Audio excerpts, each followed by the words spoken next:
तो आइए हम देखते हैं आज जो पढ़ेंगे फिर से, है ना। 8th क्लास का बुक है निषेचन। इसमें क्या पढ़ेंगे? निषेचन, जो जनन का ही एक चैप्टर है। ठीक है। निषेचन होता क्या है, निषेचन किसको बोलते हैं, निषेचन का क्या कार्य होता है और निषेचन से क्या होता है, सब पहले ध्यान से सुनो। ये बच्चे कॉन्सेंट्रेट इधर रखो, सब नीचे की ओर किसी का ध्यान नहीं होना चाहिए।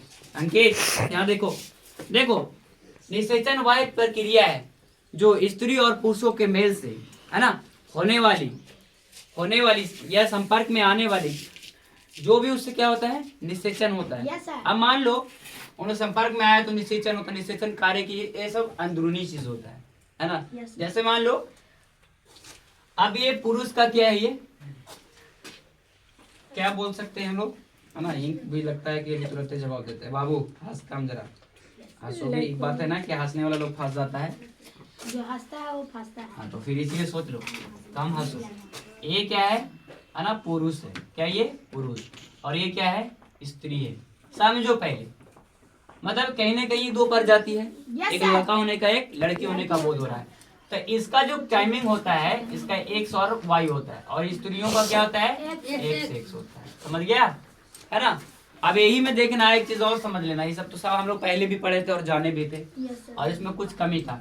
तो इन दोनों के मेल से, ठीक है, तो जिस दौरान, है ना, इन दोनों का मेल हुआ, और मान लो कि निषेचन कम से कम कितना देरी में हो सकता है। कहता है जब जनन का प्रकार पहला परचन हो जाता है तो अंडाणु का संलयन होता है, जबकि शुक्राणु अंडाणु के संपर्क में आते हैं तो इनमें शुक्राणु अंडाणु के साथ संलयन हो जाता है, और शुक्राणु अंडाणु, है ना, अंडाणु का निषेचन कहलाता है। देखो अब कहना है ये, अब शुक्राणु और अंडाणु ये क्या हो गया हमारा, ये शुक्राणु।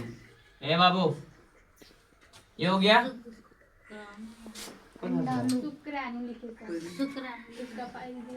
हाँ ठीक है, ये अब ठीक है। देखो शुक्राणु और ये हो गया अंडाणु। अंडाणु में समझना, इसका जो है कम से कम इसमें लाखों रहते हैं। कितना रहते हैं? लाखों की संख्या रहती है। शुक्राणु में कितने होती है? लाखों की संख्या होती है। अब इसको पहचान के लिए 122 होता है। ध्यान से देखना, जब इसके दौरान ये क्या होता है, जब इसमें जैसे इसका ये शुक्राणु जाता है तो ये अंडाणु के साथ क्या करता है, मतलब घुल मिल जाता है। कैसे बोलते हैं दोनों दोस्त यार, गोई गोई मिल जा, हरिया लेके खिल जा, नहीं होता है वो कहावत।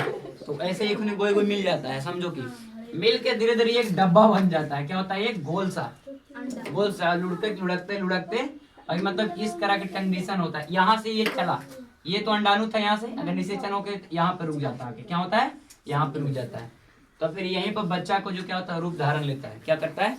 बच्चा रूप धारण लेता है। फिर जैसे जैसे धीरे धीरे 4 महीना 5 महीना 6 महीना होता है तो उसको इस प्रकार के खाने का भी मन करता है, खट्टा उठा, ये सुना होगा। लेकिन एक चीज याद रखना सब लोग, बच्चे लोग, कोई भी अगर गर्भावस्था में स्त्री रहती है तो उसको पपीता नहीं खाने देता। पहले से पता है सर। ठीक है, पपीता खाने से क्या होता है, गर्भ गिर जाता है। समझ आया? ठीक है, इसलिए ध्यान रखना, कहीं भी अगर गगल बगल पे हो तो बताना है उसको पपीता नहीं खाया करो। बुढ़िया बूढ़ पुरानी जितनी औरत इतने से मना करती है कि नहीं खाया कर। कच्चा पपीता, हाँ कच्चा पपीता ही खाने से पकड़ों से हो जाता है, पकल से नहीं होता, पक्कल से भी होता है जी। पपीता ठीक है, अब ये धीरे धीरे जिस तरह से ये मतलब बड़ा हो जाता है तो इस प्रकार की निषेचन का भी कार्य कर रहा है नीचे। अंदर तो निषेचन छोटा बड़ा निषेचन हुआ, धीरे धीरे बड़ा निषेचन करेगा। मतलब कह रहा है छोटा चीज से, यानी कि ऐसे ऐसे स्पर्म बना, छोटा छोटा छोटा लाखों में रहते हैं। ये जाके इंटर हुआ, इंटर होने के बाद ये क्या कर दिया, एक बच्चा का रूप धारण कर लिया। और जब जैसे बच्चा का रूप धारण करता है तो वहां पे एक रोशनी होता है, व्हाइट जोला सा, है ना। अब इसी तरह से ये आराम से क्या करता है, एक बच्चा का रूप धारण करके फिर धीरे धीरे जैसे जैसे उसका खान पान माता का चलता है उसी तरह से बच्चा का भी आकार बढ़ते जाता है। ठीक है, समझ में आया कि निषेचन क्या है? मतलब वो निषेचन वह क्रिया है स्त्री और पुरुष के मेल से होने वाली या संपर्क में आने वाली शुक्राणु अंडाणु के मिलन होने से क्या बन जाता है, एक बच्चा का रूप ले लेता है। इस क्रिया को क्या बोलेंगे हम लोग? निषेचन। क्या बोलेंगे? ठीक है, वीडियो अगर लाइक अच्छा लगता है लाइक, सर हाँ